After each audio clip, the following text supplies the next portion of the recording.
الله وملائكته يصلون على النبي يا أيها الذين آمنوا صلوا عليه وسلموا تسليما.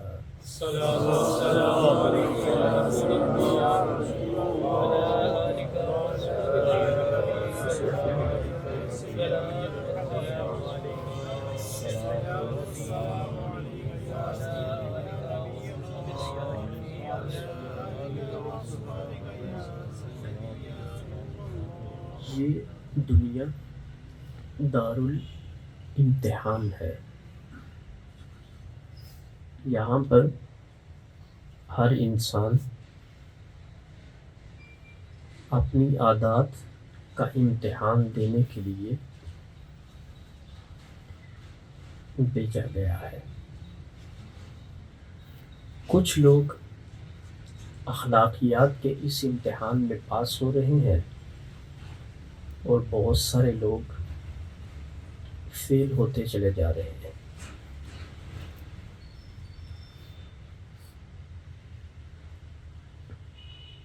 جو ویلیوز، اقدار اور مناسب انسان نے متعین کیے وہ بالکلیہ غلط ہیں. جو اقدار، مناسب اور ویلیوز شارع حکیم نے، میری مراد امام الانبیاء کی مبارک ذات نے متعین فرمائے، وہی صحیح اور حق ہے. آج کی گفتگو آپ کی زندگی کے بہت سارے سوالات کا جواب بن سکتی ہے اور مزید آنے والی پریشانیوں کے لیے یہ سد ذوالقرنین بن سکتی ہے اگر آپ توجہ رکھیں.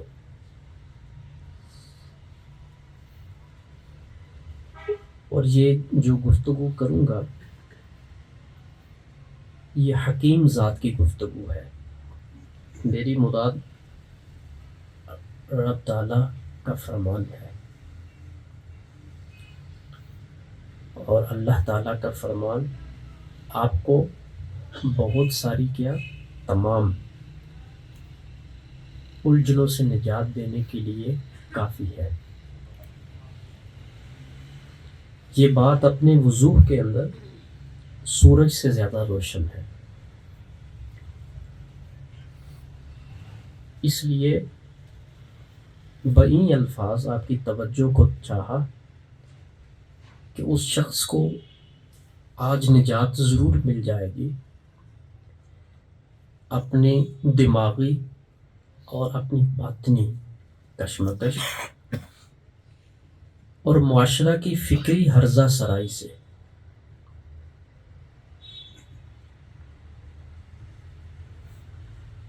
امید کرتا ہوں کہ آپ توجہ میری طرف رکھیں گے.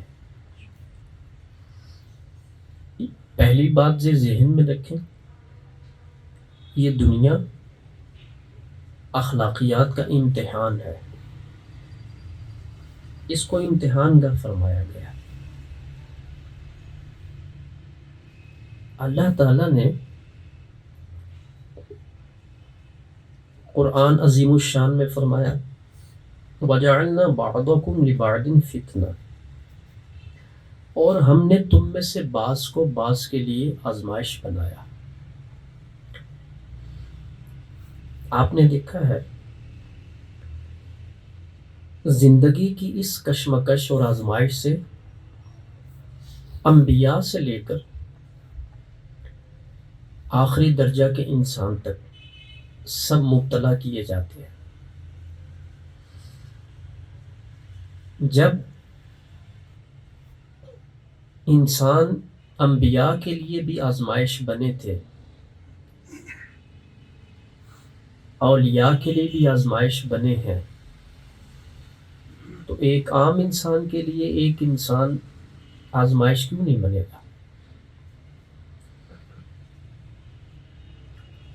انبیاء کے جتنے دشمن تھے ان کے راستوں میں وہ سب ان کے لیے آزمائش تھے. اولیاء اللہ کے لیے جتنے دشمن ہوتے ہیں ان کے راستوں میں وہ سب ان کے لیے آزمائش ہوتے ہیں. میاں بیوی کے لیے اور بیوی اپنے شوہر کے لیے، بھائی بھائی کے لیے، عائلی زندگی کے خاندانی افراد ایک دوسرے کے لیے، زندگی کے کسی پہلو پر جا کر ایک دوسرے کے لیے آزمائش بن جاتے ہیں. اللہ رب العزت نے فرمایا وَجَعَلْنَا بَعْضَكُمْ لِبَعْضٍ فِتْنَةً، یہ ہم نے ایسا کیا ہے. تم میں سے بعض کو بعض کے لیے آزمائش بنا دیا. ایسا کیوں کیا؟ ایسا اس وجہ سے کیا اَتَصْبِرُونَ، کیا تم صبر کرو گے؟ تمہارا اصل امتحان صبر کا لینا ہے میں نے. تو کہیں پر کوئی اور کہیں پر کوئی کسی کے لیے فتنہ ہے، آزمائش ہے. آپ دیکھ لیں ایسا ہے نا زندگی میں. اللہ تعالیٰ نے یہ جو ایک کو دوسرے کے لیے آزمائش بنایا، آپ اس کو دور کبھی نہیں کر سکتے. اس کا طریقہ اور اس کا حل اللہ کے بندے بتا سکتے ہیں کہ آپ اس سے محفوظ، اس شدت سے محفوظ کیسے رہ سکتے ہیں. اخلاقیات کے اندر اور حقوق کے اندر یہ سب سے سخت امتحان ہوتا ہے، یہ والا. ایسی سردی اور گرمی کے مزاج اس موسم سے وہی بچتا ہے جس میں اللہ تعالیٰ کی ایک صفت کا کچھ نور موجود ہو. اور وہ کیا ہے؟ وہ ہے نور بے نیازی. جس شخص میں بے نیازی کا نور موجود ہوتا ہے وہ رشتوں کی آزمائش والے فتنہ اور افراد سے محفوظ رہ سکتا ہے. جس میں صبر موجود ہوتا ہے. معالن اور مقصدن نتیجتاً صبر اور بے نیازی کا بڑا آپس میں گہرا تعلق ہے. جیسے ابھی توجہ سے آپ سماعت کرتے ہیں نا، ایسے بات کو سنتے جائیے. ہر چیز انشاءاللہ سمجھنے میں آسانی ہوگی اور زندگی میں قدم اٹھانے میں آسانی ہوگی. انسان کے اندر ایسی صفات ہے جو صفات ایک دوسرے کے ساتھ جگڑتی ہیں، صفات لڑتی ہیں آپس میں ایک دوسرے کے ساتھ. اگر دوسری طرف سے بری صفت آپ کی طرف آ رہی ہے، آپ اس کو کنٹرول کرنے کے لیے اپنے اندر اچھی صفت پیدا کریں. آپ اس فتنہ سے محفوظ رہ سکتے ہیں، آپ بچ سکتے ہیں اس آزمائش سے. تو فرمایا یہ ہم نے تم میں سے بعض کو بعض کے لیے آزمائش بنایا ہے. اور تم نے کیا کرنا ہے؟ اتصبرون، ہم دیکھیں گے تم میں سے صبر کون کرتے ہیں. ایک بات ذہن میں رہے، ہر چیز کا مستقل حل صبر ہے. اگر مستقل حل کرنا ہے تو وہ صبر ہے. باقی سب حل عارضی ہے. اور کب تک کرنا ہے؟ جب تک اس کی چاہت ہو. جب اس کی چاہت پوری ہو جائے انشاءاللہ پھر وہ آپ کو اپنی رحمت کا حصار اور اپنی رحمت کا سایہ خود عطا فرما دے گا. یہ ایک وقت تک ہوتا ہے. تیسری مرتبہ عرض کرتا ہوں، اور ہم نے تم میں سے بعض کو بعض کے لیے آزمائش بنایا. اتصبرون، یہ مستقل حل ہے. کیا تم صبر کرو گے؟ جس میں تمہیں مبتلا کر دوں گا، کیا تم صبر کرو گے؟ اس کا مطلب یہ ہوا اس سے آگے کوئی حل نہیں ہے اور اس کے علاوہ بھی کوئی حل نہیں ہے. جو بندہ مستقل طور پر محفوظ رہنا چاہتا ہے وہ صبر کرنا شروع کرے. کسی بھی رشتے میں کچھ بھی ہے، تدبیر کرو اس کو دور کرنے کی، مگر ساتھ ساتھ یہ یاد رکھو کہ یہ آپ کے صبر کا امتحان ہے. ایک جگہ پر اللہ پاک نے اور بھی ارشاد فرمایا، یا ایھا الذین آمنوا اصبروا وصابروا. یہ انداز بہت الگ ہے. اے ایمان والو، خود صبر کرو اور ایک دوسرے کے ساتھ صبر میں مسابقت بھی لے جاؤ. یعنی ایک امتحان وہ ہے جو خود آپ کی اپنی ذات کا صبر کے ساتھ ہے. گناہ نہیں کرنا، جھوٹ نہیں بولنا، حرام کی طرف توجہ نہیں کرنی، یہ خود آپ کی ذات کا صبر ہے. یا ایھا الذین آمنوا اصبروا، اے ایمان والو صبر کرو. اور آگے فرمایا وصابروا، صبر کا پیچھے بھی حکم ہے اور ایک ہی لفظ کے بعد پھر صبر کا صیغہ ہے. یہ کون سا صبر ہے؟ یہ وہ صبر ہے کہ جب تمہارا آپس میں ایک دوسرے کے ساتھ تعلق، معاشرے میں جب تم جاؤ گے تو اونچ نیچ ہوگی. پھر اب مقابلہ میں صبر کرنا ہے. تم نے دو صبر کرنے ہیں. پھر ایک صبر اپنی ذات کو، صبر کا مفہوم ہوتا ہے اپنے آپ کو کنٹرول کرنا، یہ صبر ہے. اور سب سے اعلیٰ صبر ہے گناہ سے اپنے آپ کو بچانا. یہ سب سے اعلیٰ صبر ہے. یہ صبر کی سب سے اوپر والی قسم ہے. آنکھ، کان، زبان، ہاتھ، اس کی حفاظت کرنا یہ صبر ہے. اور جس وقت تمہارا ایک دوسرے کے ساتھ تعلق خراب ہونے لگے تو تم ایک دوسرے کے مقابلہ میں بھی صبر کرنا ہے. اس سے پتہ یہ چلتا ہے صبر بہت بڑی نہیں بلکہ سب سے بڑی نعمت ہے اللہ جو اپنے بندے میں دیکھنا چاہتا ہے. سبحان اللہ. اور یہ صرف اللہ بندے میں نہیں دیکھنا چاہتا. خود آقا کریم سے پوچھا گیا سب سے زیادہ صبر کس میں ہے؟ فرمایا سب سے زیادہ صبر اللہ کی ذات میں ہے. لوگ اس کی نافرمانی بھی کرتے ہیں اور وہ عطا کرتے بھی چلا جاتا ہے. سبحان اللہ.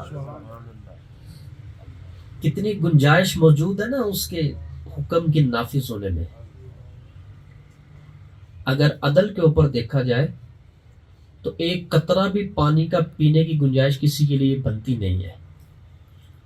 اگر عدل پہ دیکھا جائے یہ سارا نظام جو دنیا میں چل رہا ہے یہ اللہ کے صبر پر چل رہا ہے. تو رب تعالیٰ اپنی صفت میں رنگنا چاہتا ہے بندے کو.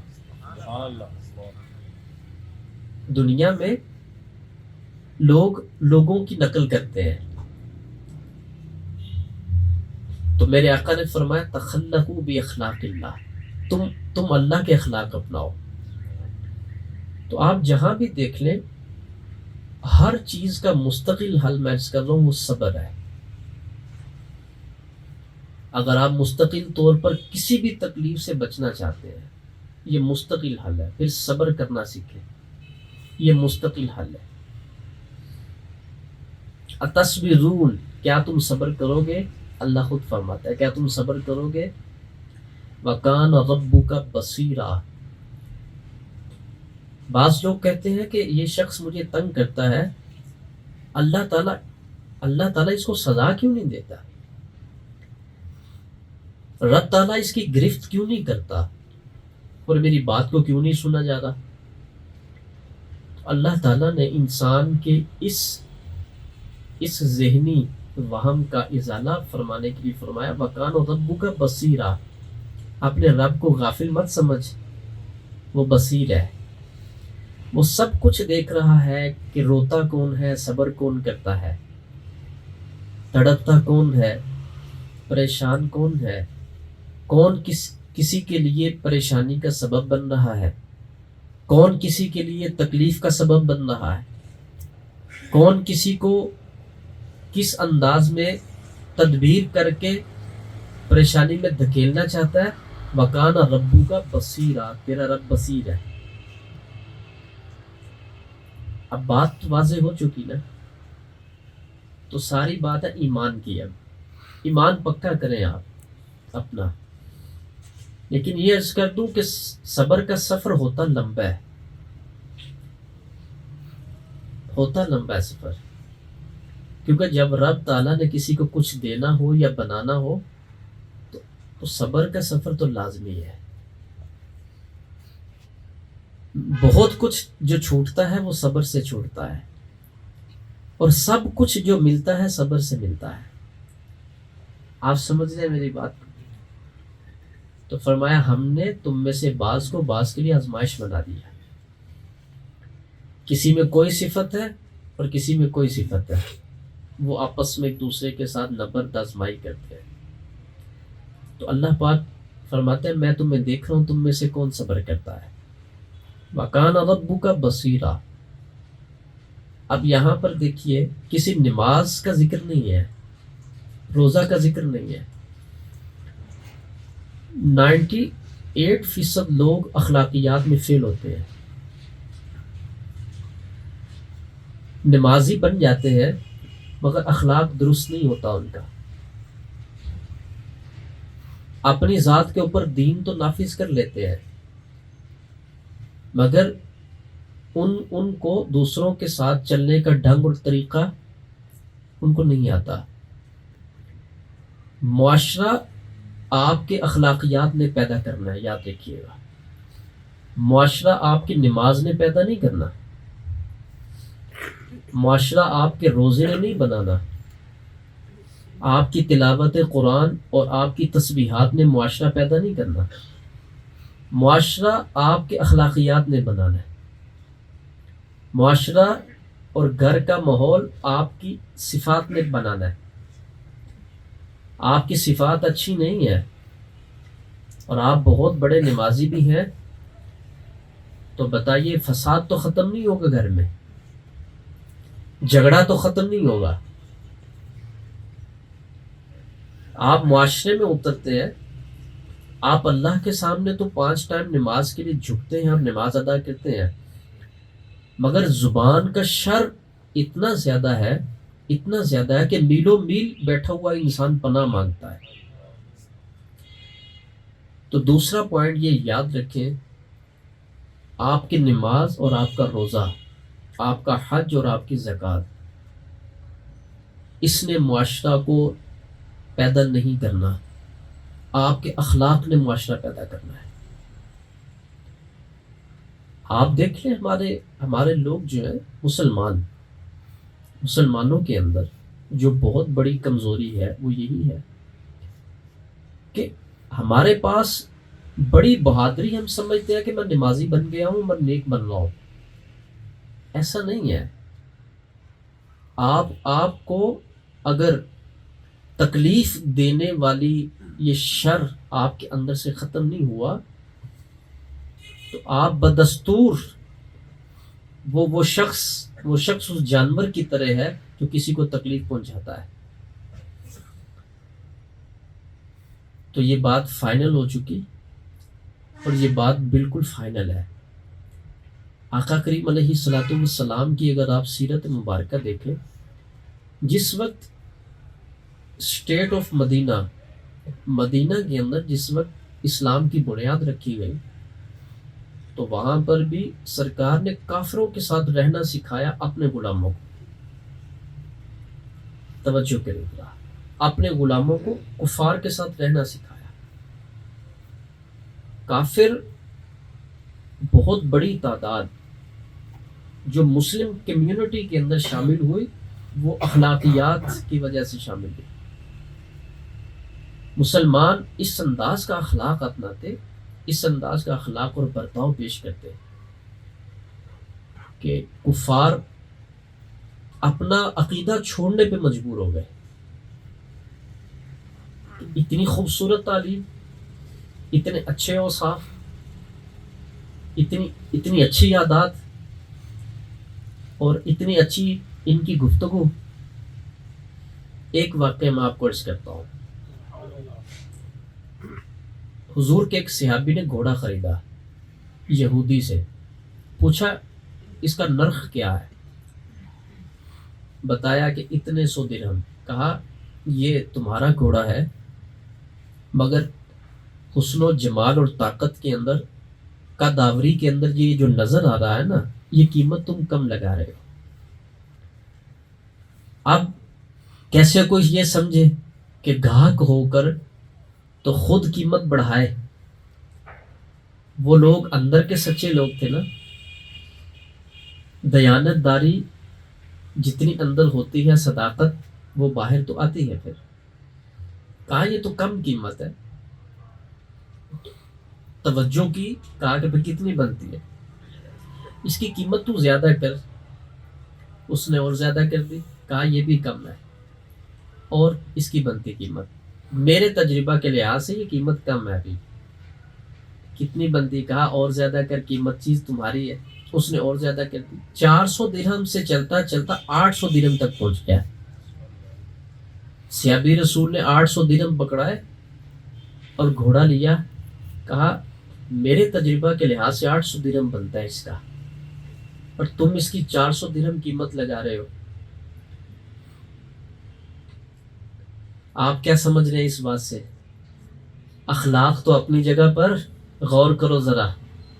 رسول اللہ صلی اللہ علیہ وسلم کی مبارک صحبت کے اندر صحابہ کرام نے دل جیتنا کیسے سیکھے ہیں اور تجارت کے فن اور حکمتیں کیسی سیکھی ہیں. اس کفار کمیونٹی کے اندر کافروں کے ساتھ ان کے دل کیسے جیتنے ہیں اور اپنے اخلاقیات اور اپنی دیانت اور صداقت کے ساتھ ان کو قریب کیسے کرنا ہے. اور فن امور تجارت کی مہارت دیکھیں کیسی ہے. اور ان سب سے بڑھ کر حکمت عملی کا پھیلاؤ دیکھیے کیسا ہے.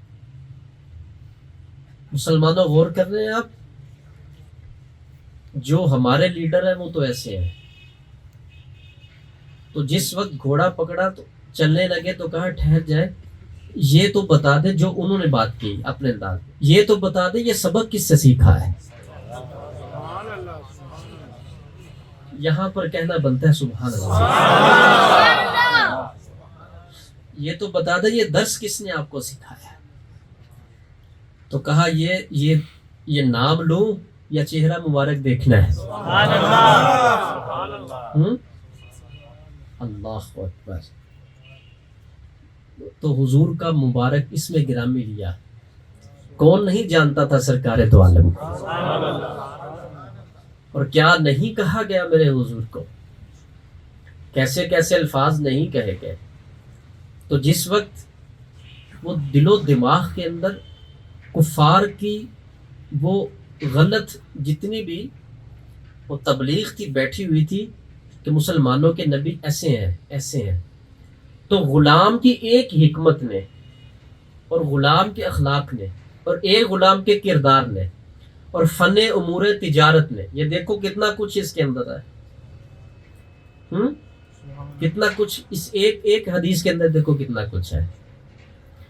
ایک غلام نے حضور کی سیکھی ہوئی حکمت جس وقت دائرہ عمل میں لے کر آئے تو کفر یوں ٹوٹا، ایسے پگھلا کفر جیسے پانی کے اندر نمک ڈالو تو پگھلتا ہے. کہا ایسے نہیں، اب مجھے یہ بتاؤ یہ درس سیکھا کس سے ہے. جب حضور کا نام لیا تو کہا جس کلاس میں تم پڑھتے ہو آئندہ کے بعد میں بھی اس کلاس کا اسٹوڈنٹ بن کے مسلمان بننا چاہتا ہوں.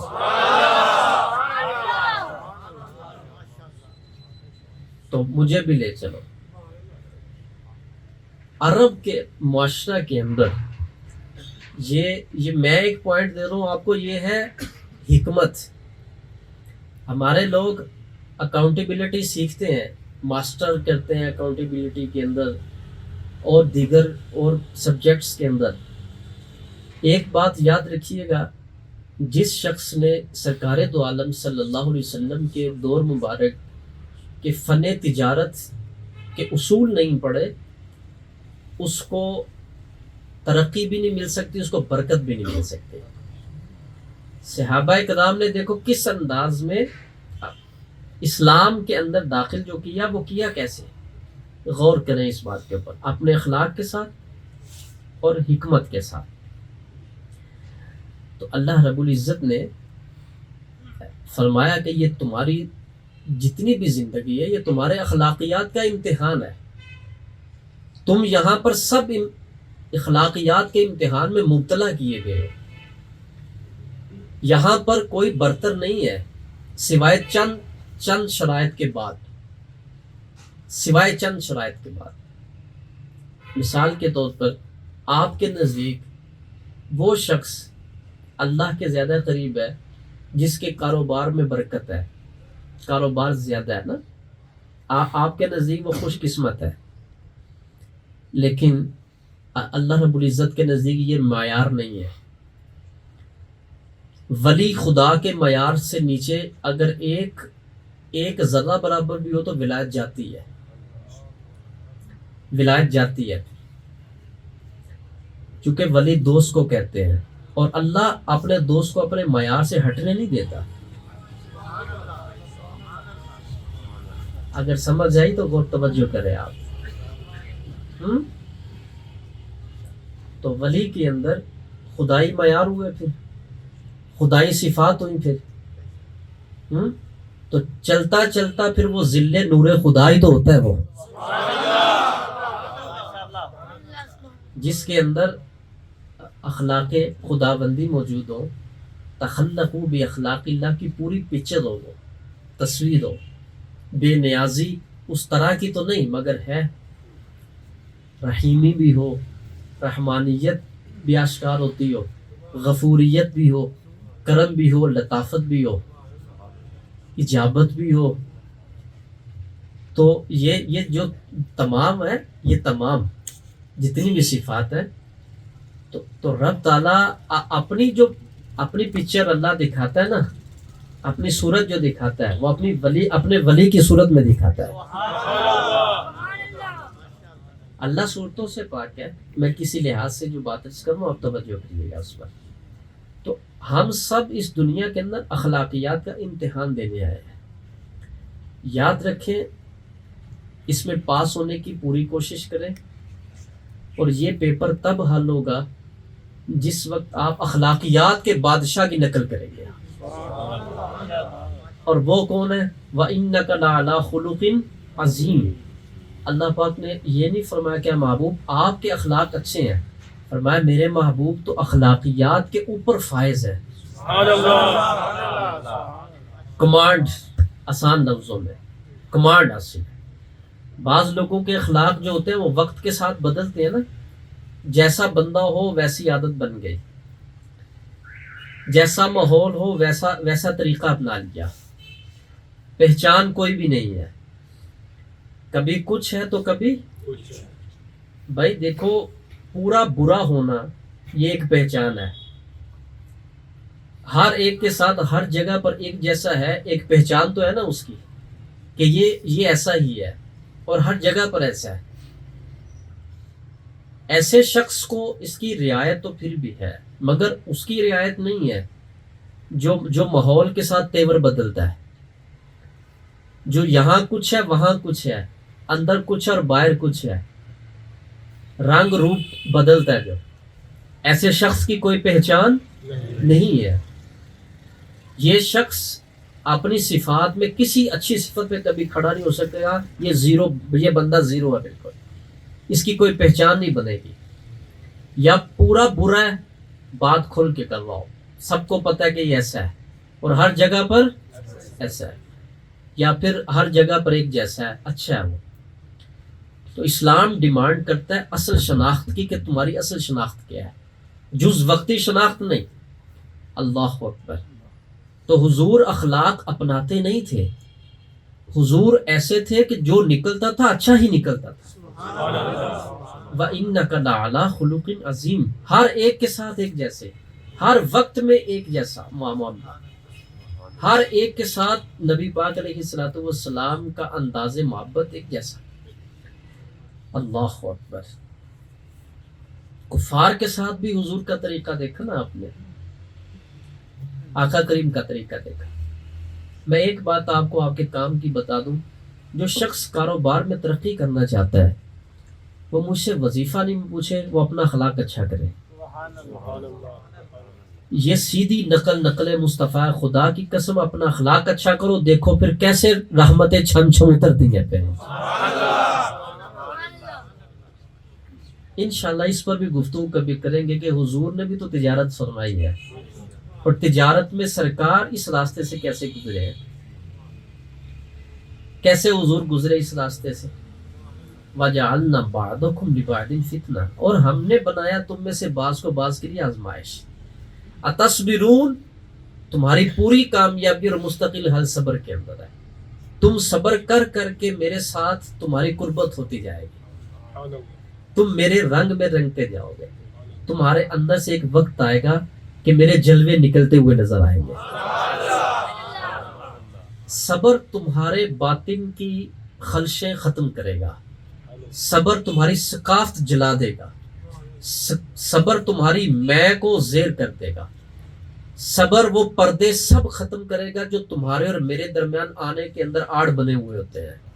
تم صبر کرو تو صبر سے گرمی پیدا ہوگی وجود کے اندر، دل کے اندر تکلیف ہوتی نا، انسان صبر کرتا ہے اور گرمی پیدا ہوتی ہے۔ وہ گرمی جو ہے اس کا اتنا اثر ہوتا ہے، آپ ذکر کے ساتھ جو گرمی پیدا کرتے ہیں نا، وہ گرمی پردوں کو جلاتی ہے، مگر جب کسی کی تکلیف آپ کے اوپر آئے اور اس سے انسان کے اندر جو حرارت قلبی اور غصہ پیدا ہوتا ہے نا، جوش آتا ہے، یہ گرمی ہے انسان کی ہے۔ اور اگر انسان اس کو پورے کے پورا اندر لے جائے، اس کو جذب کر جائے، آپ نہیں جانتے کہ کتنے بشری پردے اس ایک لمحے کی وجہ سے جل رہے ہوتے ہیں اور آپ اللہ کے قریب ہو رہے ہوتے ہیں۔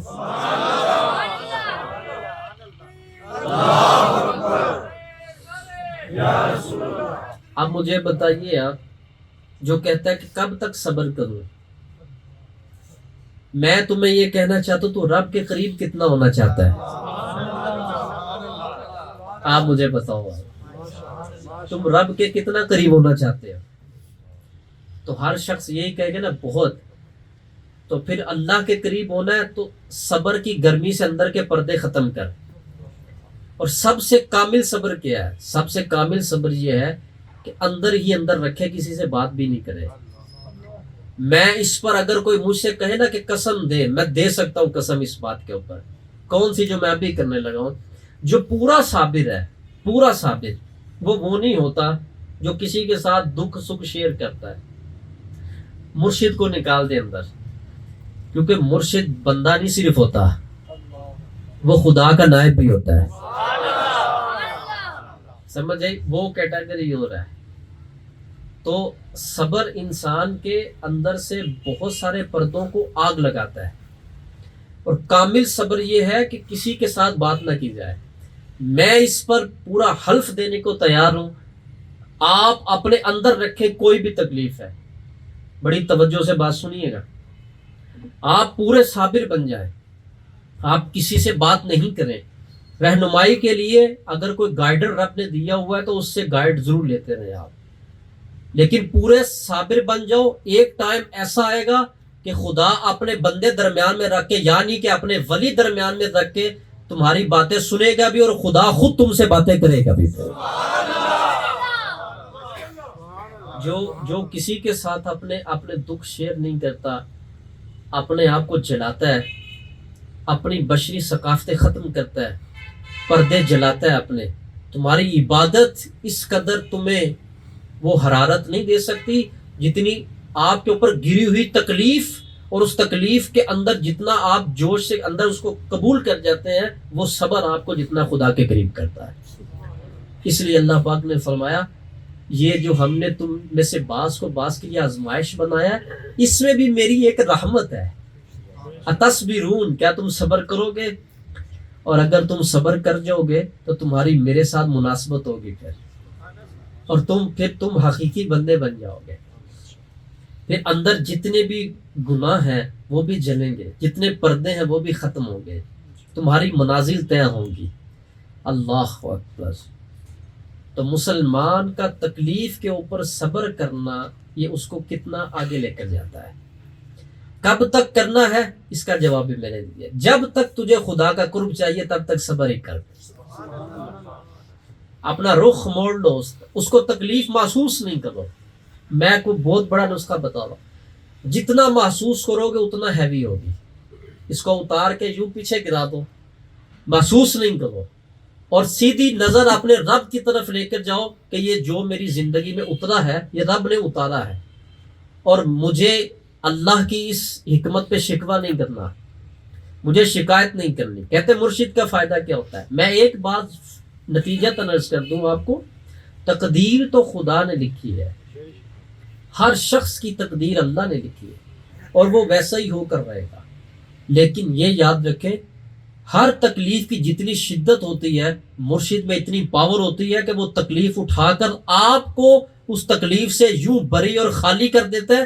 تکلیف اگرچہ رہے، تکلیف کی شدت ساری غم پیچھے گرا کر آپ کو ہلکا پھلکا کر کے گھر بھیج دیتا ہے. مرشد کیفیات بدل دیتے ہیں. مرشد غم کی شکل رہے گی مگر غم کی جو تمہیں پہنچنے والی شدت ہے وہ پیچھے کرتے ہیں.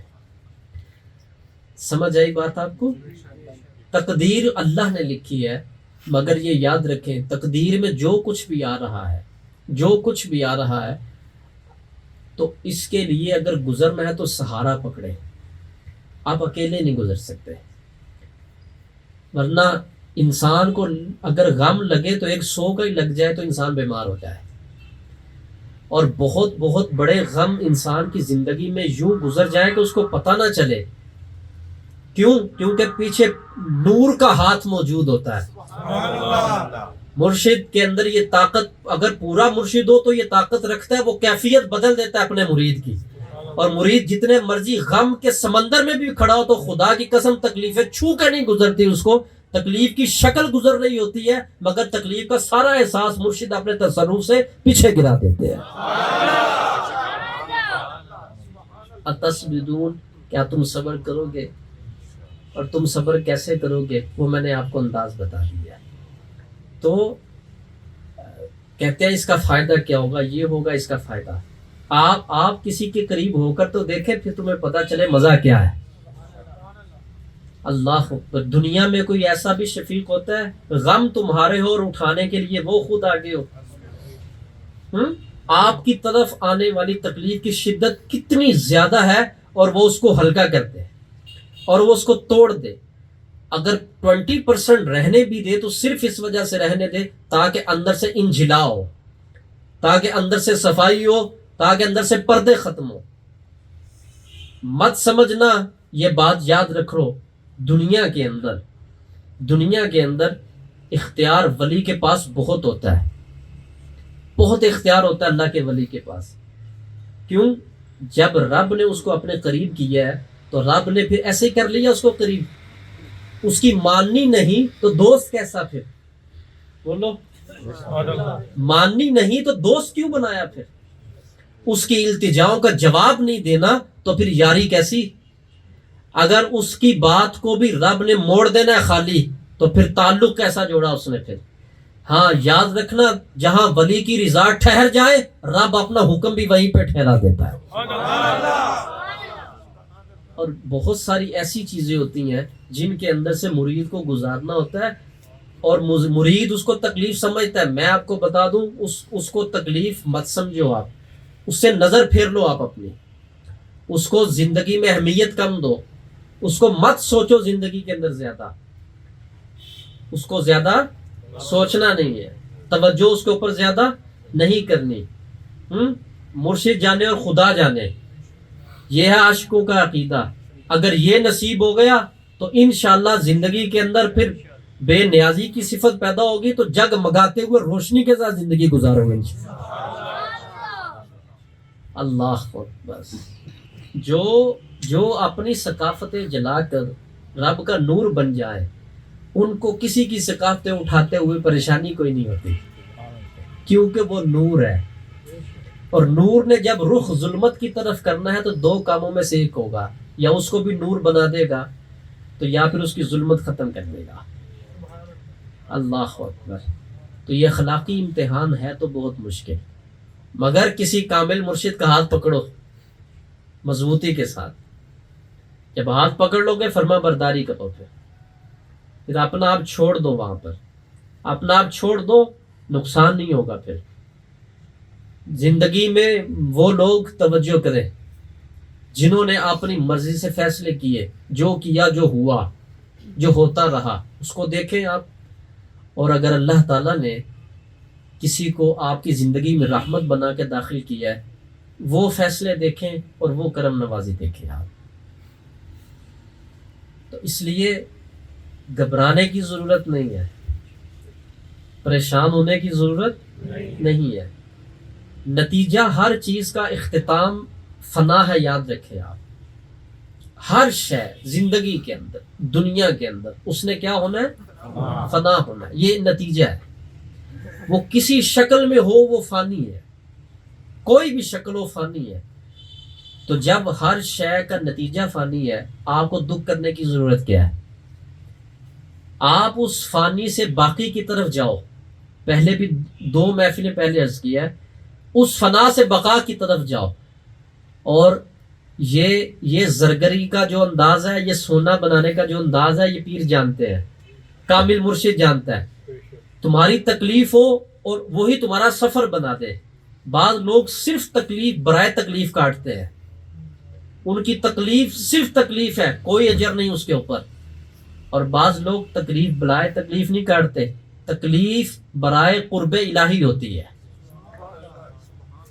اور جب مرشد ساتھ ہو، کامل پیر ساتھ ہو، میں نے پہلے بھی عرض کیا تقدیر اللہ کی ہے، مگر وہ کیفیت بدل دے، وہ دکھ باہر نکال دے، وہ اس آزمائش کی شدت کو ختم کر دے۔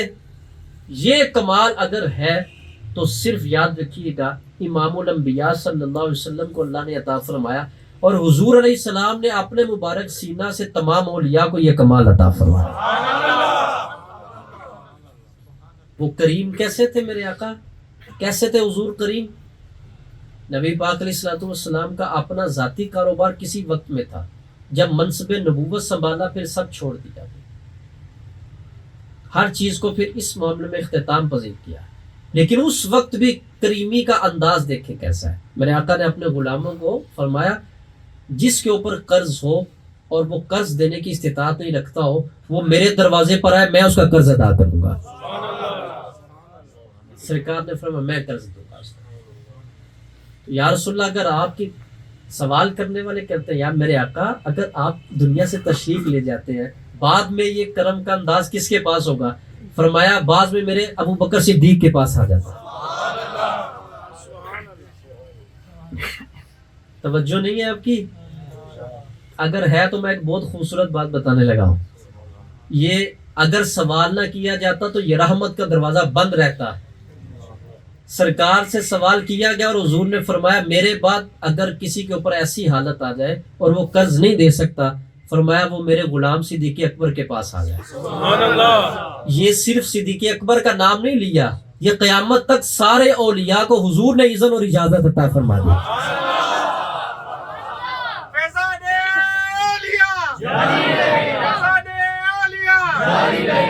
اور کرو اس اذن کے اندر کتنی باتیں ہیں۔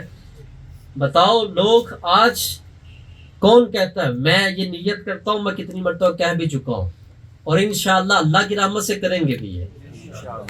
ہم نے تحریک روضۃ الاسلام میں نے چند دن پہلے میٹنگ کی ایک جگہ پر، اور میں نے کہا یہ شعبہ بنانا ہے، سرکار کے جتنے غلام پریشان ہیں نا، ان کی مالی حالت بھی بہتر کرنی، اور جس کے اوپر قرض ہے اس کا قرض بھی ادا کرنا ہے۔ آپ کو لگتا ہے یہ پسند نہیں ہے یہ بات؟ جتنے حضور کے سفید پوش غلام ہیں، یہ حضور کا تصرف ہے نا. اگر میرے آقا نے یہ اجازت نہ دی ہوتی کہ میرے بعد ان کے پاس، تو گویا کہ ایک سلسلہ چلا دیا نا. پھر تو جو حضور والے ہوتے ہیں وہ ہر دور میں ایسا ہی کرتے ہیں. سمجھ آئی بات آپ کو؟ غم نہ کھائیں، انشاءاللہ روضۃ الاسلام کا نور جہاں جہاں جائے گا خوشحالیاں بانٹتا جائے گا انشاءاللہ. تحریک روضۃ الاسلام امیر تحریک جاری رہے گا انشاءاللہ. آپ کی معیشت کی حالت جو جہاں پر پریشان ہے، میں نے ایک میٹنگ کر چکا ہوں، باقی میٹنگز بھی کرنی ہے انشاءاللہ. چھوٹے پیمانے سے پھر آہستہ آہستہ اوپر لیول تک جاتے جائیں گے. بہت بڑا سانپ دین کے قریب جو آنے نہیں دیتا وہ معیشت کا ہے. 2 گھنٹے دکان بندہ بند نہیں کرتا تو وجہ کیا ہے؟ کیا وجہ ہے؟ میں خاص طور پر اپنے بچوں سے اب بات کروں گا. آپ کی کمائی اپنے مرشد کے فرمان پہ قربان ہے؟ قربان ہے؟ ہم انشاءاللہ حضور کی یہ سنت بھی پوری کریں گے. معیشت کا یہ بحران تحریک روضۃ الاسلام اپنے اس لیول کے اوپر آہستہ آہستہ دور کرے گی انشاءاللہ. جو گرے ہوئے ہیں ان کو اٹھائیں گے وہ پورا گھرانہ جو ہے، پورا گھرانہ اس کو سٹینڈ کر کے رسول اللہ کا سچا غلام بنائیں گے. کریں گے آپ؟ جو کریں گے وہی ہاتھ کھڑا کریں گے. جس کو معیشت کی پریشانی ہے انشاءاللہ وہ پریشانی دور کی جائے گی. جو جس حالت میں پریشان ہے اس کو میری ہیلپ کی ضرورت ہے، آپ کی ضرورت ہے، ہم کریں گے وہ. اس تحریک کی بنیادوں کے اندر وہ تمام کے تمام قواعد استوار ہیں جو سیرت آپ سے ملتے ہیں، جو حضور نے رکھے تھے. ایک وقت وہ تھا جس وقت نئے نئے لوگ جب اسلام میں داخل ہوئے تو ان کا کوئی معیشت کا کوئی سلسلہ نہیں تھا. تو سرکار دو عالم صلی اللہ علیہ وسلم کی مبارک نگاہ نے جب توجہ فرمائی تو حضور نے بھی یہ میٹنگ فرمائی.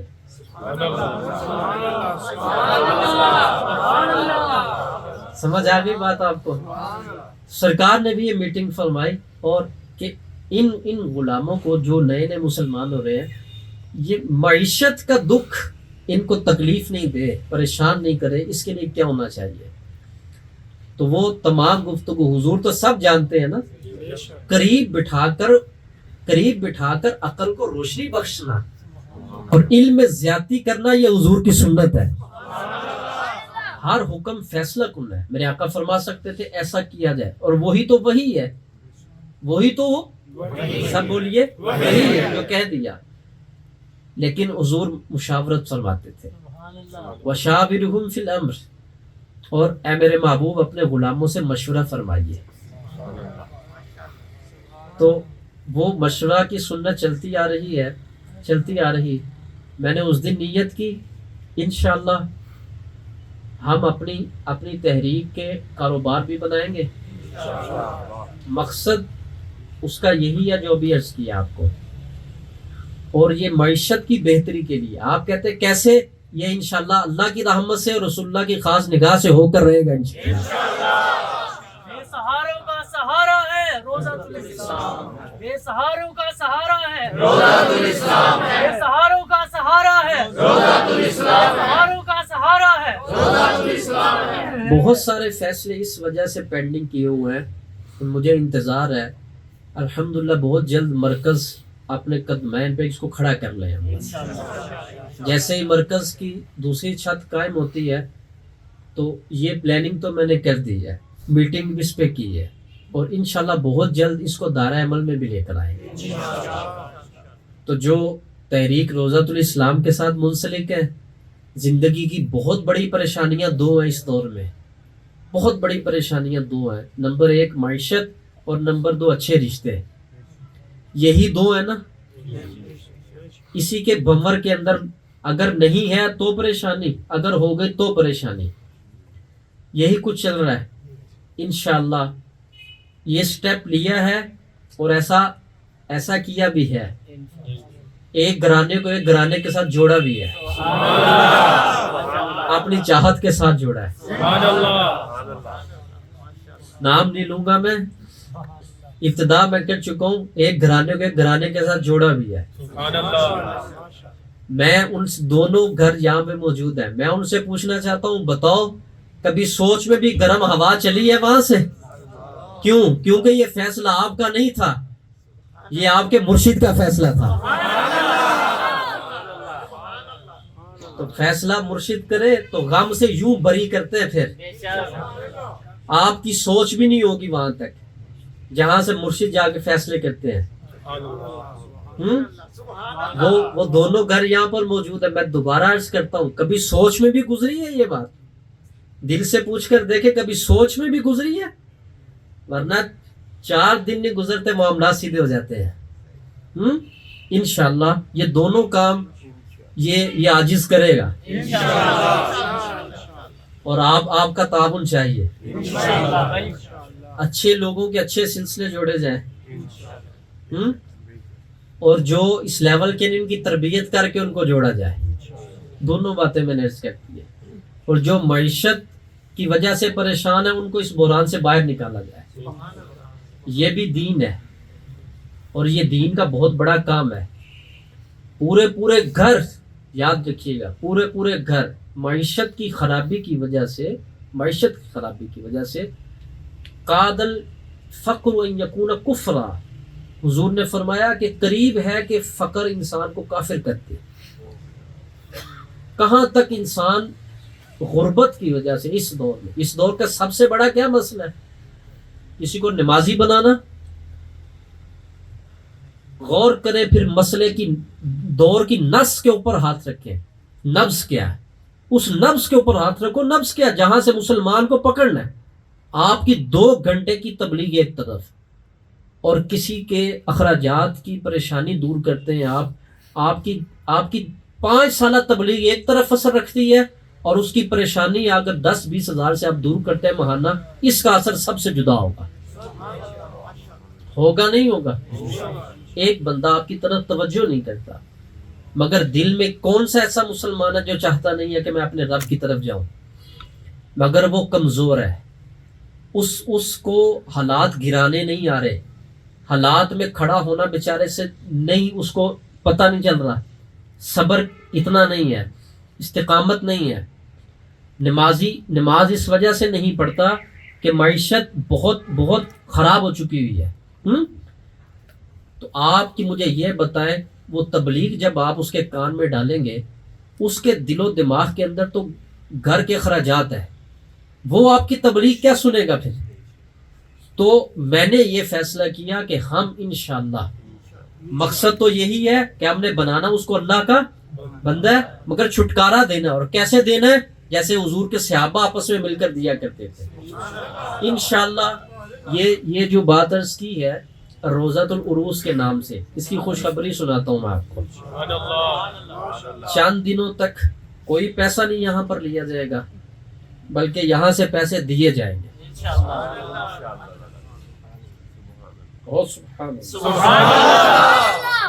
10,000 دو رشتہ دیکھنے کا، اور جب ہو جائے تو 30,000 دو، 50 دو. ہاں، کچھ بھی ایسا نہیں ہوگا. آپ اپنے آپ کو بدلیں گے پھر بچیوں کا غم چھوڑے. پھر تحریک روزۃ الاسلام کا یہ خادم آج اس بڑی محفل کے اندر یہ اعلان کر رہا ہے روزۃ العروس کے نام سے. جو بچے جن کو اچھے رشتے میسر نہیں ہیں اور بچیاں جن کو اچھے رشتے میسر نہیں ہیں، جلد انشاءاللہ میٹنگ کرنے کے بعد ایک فارم تیار کیا جائے گا. کوئی کچھ کہے کہ یہ کیا ہے، یہ کچھ کیا ہے یہ میں جانتا ہوں. یہ رسول اللہ صلی اللہ علیہ وسلم کی مخلوق اور حضور کی اس امت کو اس تکلیف سے نکالنا ہے اور نکال کر ان کا رخ ہم نے دین کی طرف کرنا ہے. آپ تیار ہیں؟ بہت بڑا جہاد ہے یہ. کیا ہے؟ بہت بڑا جہاد ہے. انشاءاللہ جلد فارم تیار کیے جائیں گے اور اس کی شرائط ہوں گی. ان شرائط کے اندر جو کچھ بھی ہوگا وہ سب اسلام کی شرائط ہوگی. انشاءاللہ جو رشتہ تحریک روزۃ الاسلام کے زیر اہتمام جوڑے جائیں گے 2 گھر، ان دونوں گھروں کو روزۃ الاسلام کا پابند رہنا ہے. پھر معاملات آپ کے نہیں، پھر معاملات ہمارے ہوں گے. پھر ہم دیکھیں گے یہ معاملات. جس کو اس اعلان کی خوشی ہوئی ہے وہ ہاتھ کھڑا کرے گا. جو یہ چاہتا ہے کہ یہ عمل خیر جاری ہونا چاہیے, جو یہ چاہتے ہیں یہ عمل خیر جاری رہنا چاہیے, ہاتھ کھڑا کریں گے. ماشاءاللہ بہت جلد انشاءاللہ یہ فارم تیار ہو جائیں گے اور وہ فارم آپ کو اسی مرکز سے ملیں گے. کوئی فیس نہیں ہے, صرف فیس یہ ہے کہ وفاداری ہے. وفادار ہو روضۃ الاسلام کے. انشاءاللہ جہاں جہاں سے یہ تحریک گزرے کی سبزہ اگاتی جائے گی, ہریالی بانٹے گی انشاءاللہ, روشنی تقسیم کرے گی. اور ایک اور فارم تیار کرنا ہے, جس کی جو پریشانی ہے, معیشت کی ہے, جیسی بھی پریشانی ہے, وہ اپنی اس پریشانی کو لکھے گا اور وہ لکھ کر فارم مرکز میں جمع کروائے. اس کا اسلامک انشاءاللہ شرائط اور اصول و ضوابط کے ساتھ حل کیا جائے گا. یہاں سے وقت کی تیاری کر رہا ہوں, مزید کروں گا انشاءاللہ. جا کر حل کرنا پڑے مسئلہ, وہ وقت جائے گا اور ہر جگہ پر انشاءاللہ. یہ فیصلے آپ کو قبول ہے سب؟ لیکن ایک فیس میں نے مانگی ہے آپ سے, وفاداری کی. آپ دیں گے؟ بس پھر دونوں چیزیں جو بہت بڑی ہیں اس معاشرہ کے اندر, سرکار کی سیرت پر عمل کریں گے انشاءاللہ, معیشت بھی اچھی کریں گے انشاءاللہ. میرا ایک مرید یہاں پہ بیٹھا ہوا ہے, میں خود بات کرنے سے اجتناب کرتا ہوں, لیکن ماحول ایسا بنا ہوا ہے, عرض کرتا ہوں اس کی خوش نصیبی. پہلے دن آئے میرے پاس, کہتے کہ میرا یہ فلاں کاروبار ہے اور مجھ سے کوئی خریدتا نہیں ہے. وقت ایسا تھا, وہ ٹائم ایسا تھا, میں نے کہا اگر آپ کا کاروبار اچھا ہو جائے, اور اچھا نہیں بہت اچھا ہو جائے, تو آپ یہاں کے وفادار ہو. پھر اب میں نے اس سے لیا کیا ہے, میں نے لینا کیا اس سے, وہ مجھے بتائے جو آج تک یہاں پر ہے, اس سے میں نے لیا کیا ہے اور اس سے میں نے لینا کیا اس کو. تو میں نے وفاداری اس لیے سکھائی نا کہ تاکہ جنتی راستے پر رہے. وہ وقت ایسا تھا, آج کچھ کل کچھ کل کچھ. 2 ماہ پہلے آئے, کہتے میں کچھ کہنا چاہتا ہوں. ریئل بات ہے, اللہ نے زبان پہ جاری کیا, غیب رب کی ذات جانتی ہے. میں نے کہا بات نہیں کرو, تمہیں دکان جلد مل جائے گی.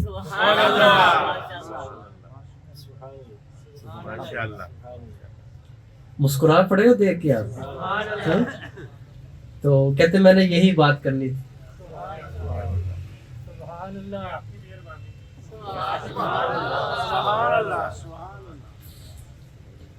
جب آئے تھے تو حالت کیسی تھی, اب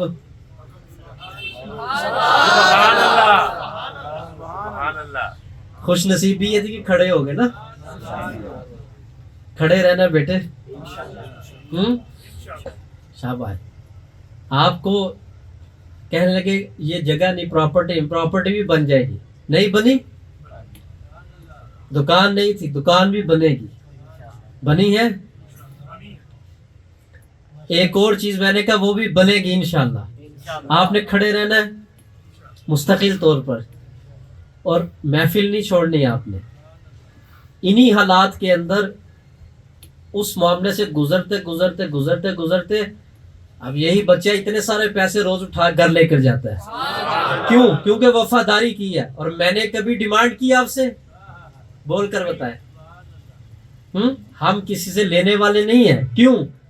اس لیے کہ یہ جس دولت کو لے کر لوگوں کا جی بھرتا ہے, ہمارا دے کر جی بھرتا ہے. لوگ لے کر بھرتے ہیں, ہم دے کر بھرتے ہیں. کس وجہ سے؟ کیونکہ یہ گھرانہ اہل بیت سے چلا ہے, اور اہل بیت کو لینے کا نہیں انداز آتا, دینے کا ہی انداز آتا ہے. اور یہ روضۃ الاسلام کی بہار چھائے گی انشاءاللہ. دل زندہ ہے, پورے مضبوطی کے ساتھ کھڑے ہوں گے انشاءاللہ. آج اعلان کر دیے, آپ اس کی بہار دیکھیں گے انشاءاللہ. پریشان ہونے کی ضرورت نہیں ہے. آپ کو ان تمام پریشانیوں سے باہر نکالیں گے انشاءاللہ. اور آپ کا کیا کام ہے؟ آپ کا کام ہے کہ جھنڈا پکڑ لینا حضور کے دین کا، تو یوں لہرانا تاکہ روح مصطفیٰ گنبد خضرا میں ٹھنڈی ہوتی چلی جائے اور اللہ کی مہربانیاں لطف و کرم نازل ہوتا چلا جائے. کریں گے جو کریں گے وہ بلند آواز سے اور بلند آواز. یہاں پر ایک نعرہ لگانا بنتا ہے اور وہ سنت ہے اور وہ نعرہ تکبیر ہے. نعرہ تکبیر، نعرہ رسالت، نعرہ رسالت، نعرہ حیدری. نعرہ تکبیر 5 دفعہ لگائے. نعرہ تکبیر، یہ جو ایک مرتبہ 2 مرتبہ نعرہ تکبیر آپ نے لگایا، 2 آزمائشیں بڑی بڑی کٹ گئی. یہ میرے رب کے نام کی جلالت ہے. جیسے تلوار لگتی نا تو یوں ہر چیز کٹتی ہے. اس لیے آپ کو کہہ رہا ہوں کہ 5 دفعہ لگاؤ. نعرہ تکبیر، نعرہ تکبیر، نعرہ تکبیر، نعرہ تکبیر، نعرہ تکبیر، نعرہ رسالت، نعرہ رسالت، نعرہ رسالت، نعرہ رسالت، نعرہ رسالت، نعرہ حیدری، نعرہ حیدری، حیدری، اسلام ہے روضۃ الاسلام ہے یہ روضۃ الاسلام ہے یہ روضۃ الاسلام ہے یہ. آ گئی تحریک ہے چھا گئی تحریک ہے چھا گئی تحریک ہے آ گئی تحریک ہے. روضۃ الاسلام یہ روضۃ الاسلام یہ روضۃ الاسلام یہ روضۃ الاسلام یہ روضۃ الاسلام یہ روضۃ الاسلام یہ. دنیا بھر میں جائیں گے دنیا بھر میں جائیں گے دین کو پھیلائیں گے دنیا بھر میں جائیں گے دین کو پھیلائیں گے یہی تو اپنا کام ہے. روضۃ الاسلام یہ روضۃ الاسلام یہ روضۃ الاسلام یہ روضۃ الاسلام یہ. ذکر اللہ بھی خوب کرو ذکر اللہ بھی خوب کرو صلی اللہ بھی خوب پڑھو ذکر اللہ بھی خوب کرو صلی اللہ بھی خوب پڑھو یہی تو عرفان ہے. روضۃ الاسلام یہ روضۃ الاسلام یہ روضۃ الاسلام یہ روضۃ الاسلام یہ. مرشد کا فرمان یہ مرشد کا فرمان یہ اللہ کا انعام یہ مرشد کا فرمان یہ اللہ کا انعام یہ. روضۃ الاسلام یہ روضۃ الاسلام یہ روضۃ الاسلام یہ روضۃ الاسلام یہ روضۃ الاسلام یہ. رونا دھونا چھوڑ دو رونا دھونا چھوڑ دو ولیوں سے رشتہ جوڑ لو رونا دھونا چھوڑ دو ولیوں سے رشتہ جوڑ لو بنتا یوں ہر کام ہے روضۃ الاسلام ہے یہ روضۃ الاسلام ہے یہ روضۃ الاسلام ہے یہ روضۃ الاسلام ہے یہ روضۃ الاسلام ہے یہ روضۃ الاسلام ہے یہ رونا دھونا چھوڑ دو رونا دھونا چھوڑ دو رونا دھونا چھوڑ دو ولیوں سے رشتہ جوڑ لو رونا دھونا چھوڑ دو ولیوں سے رشتہ جوڑ لو بنتا یوں ہر کام ہے روضۃ الاسلام یہ روضۃ الاسلام یہ روضۃ الاسلام یہ توجہ کریں جس شخص کا کوئی کاروبار نہیں ہو میرا کوئی کاروبار نہیں ہے کوئی کاروبار نہیں ہے اور مجھے فکر آپ کے کاروبار کی ہے غور کریں اس بات کے اوپر میں نے خود الحمدللہ اسپیشلائزیشن 2 میں نے سبجیکٹ میں کیا ہوا ہے اسپیشلائزیشن 2 سبجیکٹ میں نے کیا ہوا ہے منطق میں اور فلسفہ میں اسلامک یونیورسٹی اسلام آباد کے اندر مجھے پڑھانے کا موقع بھی ملا ہے ٹھیک ہے اس وقت میری 1.5 لاکھ روپیہ میری تنخواہ تھی لگتی تھی کہ 1.5 لاکھ دیتے ہیں الحمدللہ مجھے اس فن پر اللہ کی رحمت سے عبور تھا چھوڑا ہے اس کو چھوڑا ہے 3 MA کیے ہیں میں نے پنجاب یونیورسٹی سے یہاں پہ پڑھے لکھے لوگ بیٹھے ہیں ٹرپل ماسٹر شخص ہو ساتھ درس نظامی بھی ہو ساتھ مطلب دوسرے علوم بھی ہو الحمدللہ تو کیا کچھ نہیں ہو سکتا کتنا پیسہ بندہ کے پاس وہ بھی چھوڑا کچھ نہیں کرنا چٹائی میں بیٹھ کے رسول اللہ کی غلامی کرنی ہے حضور کی امت کا سوچنا ہے سرکار کی امت کا سوچنا ہے کوئی کاروبار اپنا نہیں ہے کچھ نہیں ہے اور اتنا کچھ ہے ہر روز دونوں ہاتھوں سے دے کر جاتا ہوں دونوں ہاتھوں سے دے کر جاتا ہوں اور اب بھی دینے کی بات ہی کی ہے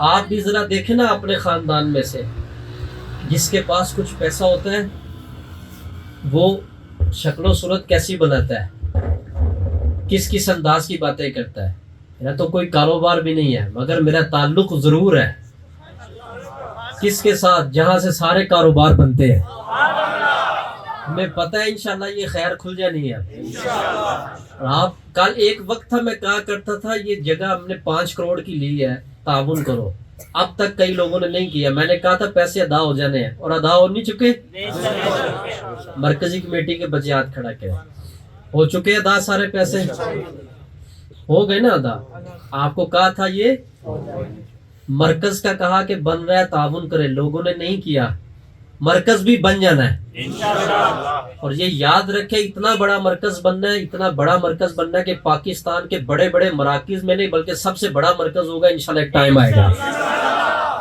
یہ الفاظ میرے ہیں آج ایک وقت آئے گا بہت بڑا سب سے بڑا مرکز ہوگا اور نور ہی نور انشاءاللہ رحمت ہی رحمت تو آپ کے پاس تو کاروبار بھی ہے ظاہری ذرائع معاش سب کچھ ہے آپ پھر پریشان ہوتے ہیں تو اس وجہ سے عرض کر رہا ہوں قدرت کا انعام ہے قدرت کا انعام ہے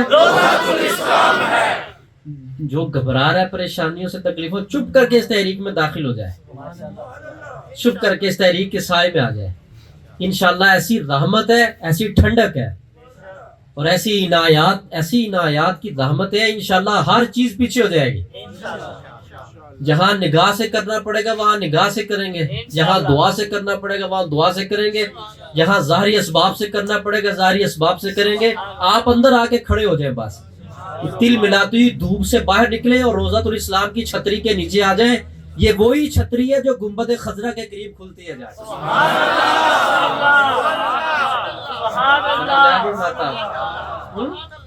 اور یہ چھتری کھلی ہوئی ہے الحمدللہ. بہت جلد انشاءاللہ اگلی محفل میں یہ فارم تقسیم کر دیا جائے گا انشاءاللہ. ڈاکٹر سجاد احمد صدیقی اس پر غور کریں گے. یہ 3 دن کے اندر فارم تیار کریں بس. چوتھا دن نہیں ہونا چاہیے. آج کیا دن ہے؟ 3 دن کب بن رہے ہیں؟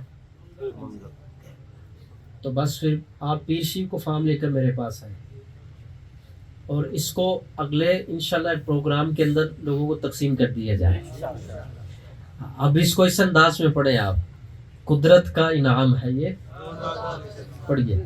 اللہ کا مرشد کا فرمان یہ مرشد کا فرمان یہ مرشد کا فرمان یہ قدرت کا انعام یہ مرشد کا فرمان یہ مرشد کا فرمان یہ اللہ کا انعام یہ اللہ کا انعام یہ روضۃ الاسلام یہ روضۃ الاسلام یہ روضۃ الاسلام یہ روضۃ الاسلام یہ روضۃ الاسلام یہ. بار بار وہ باتیں یاد آ رہی ہیں. میں عرض کرتا چلوں یہاں پر جس وقت حضور علیہ السلام نے مدینہ پاک کے اندر اسٹیٹ کی بنیاد رکھی تو سرکار نے کیا حکم دیا تھا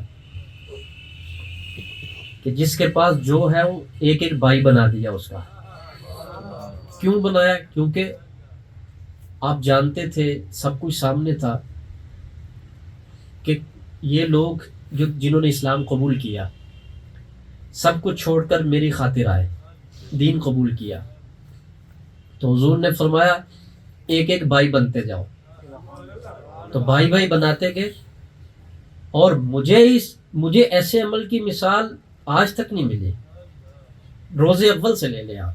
صحابہ کرام نے بھی کمال کر دیا. کیسے؟ مال جتنا تھا اس کو آدھا کر دیا, آدھا اپنے بھائی کو دے دیا کہ یہ لو آپ کاروبار کرو.